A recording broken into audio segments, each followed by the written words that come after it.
ఈ రోజు విజయవాడ తూర్పు జనసేన టీడీపీ అభ్యర్థిగా గద్దె రామ్మోహన్ గారు ఇప్పటికే ఇక్కడ ఎమ్మెల్యే. మరి ఆయన అభ్యర్థిత్వాన్ని ఇక్కడ ఇవ్వటం జరిగింది. వారికి ఓటు అడగటానికి ఎమ్మెల్యే ఎంపీ 2 ఓట్లు కూడా ఇక్కడ వేయమని అడగటానికి ఈ ఏరియాలోకి రావటం జరిగింది. విజయవాడ తూర్పులో అయ్యప్ప నగర్ ఏరియాకి పోలీస్ క్వార్టర్స్ రోడ్డు. మార్పు అనేది కోరుకుంటా ఉన్నారు. తప్పనిసరిగా జగన్మోహన్ రెడ్డి గారి ప్రభుత్వాన్ని సాగనంపి మనం తెలుగుదేశం ప్రభుత్వాన్ని అధికారంలోకి తీసుకురావాలని ప్రజలందరి కోరిక. అదేవిధంగా గద్దె రామ్మోహన్ గారు గత 2 సార్లుగా ఎమ్మెల్యేగా ఉన్నారు, ఎంపీగా సేవలు అందించారు.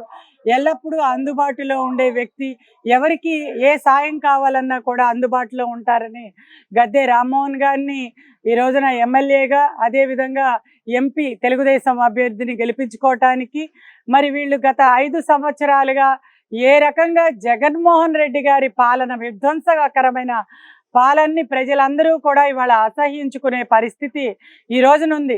నిన్న చూస్తే సచివాలయాన్ని తాకట్టు పెట్టింది అసలు జీర్ణించుకోలేని పరిస్థితిలో ఉన్నారు చాలామంది.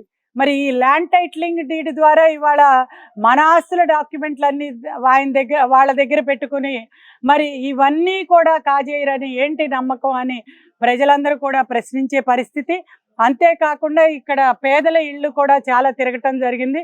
వాళ్ళైతే మరి సంక్షేమ కార్యక్రమాలు ఆ రోజున మా 2 పిల్లలున్నా 3 పిల్లలున్నా వాళ్ళకి అకౌంట్లో డబ్బులు వేస్తామన్నారు. ఇవాళ కేవలం మరి 1 సంవత్సరం 2 సంవత్సరాలు వేశారు, అంతకు మించి లేదు, మోసం చేశారు అని అడుగుతా ఉన్నారు. మేము చెప్తున్నాం, మన ప్రభుత్వం అధికారంలోకి వస్తే 2 పిల్లలుంటే 30,000 రూపాయలు, 3 పిల్లలున్నా 45,000 రూపాయలు ఇలా అకౌంట్లో వస్తుంది. తల్లుల అకౌంట్ కూడా 18 సంవత్సరాలు దాటిన ప్రతి ఒక్కరికి 1,500 చొప్పున వాళ్ళ అకౌంట్లో 18,000 సంవత్సరానికి రావటం, ఉచితంగా బస్సు ప్రయాణం, ఉచితంగా 3 గ్యాస్ సిలిండర్లు, వాళ్ళ జీవన ప్రమాణాలు మెరుగుపడే విధంగా ఇవన్నీ కూడా వాళ్ళందరూ ఈసారి మేము తెలుగుదేశం పార్టీని గెలిపించుకుంటాం, సైకిల్ గుర్తుకే ఓటేస్తామని వాళ్ళందరూ కూడా చెప్పడం జరిగింది.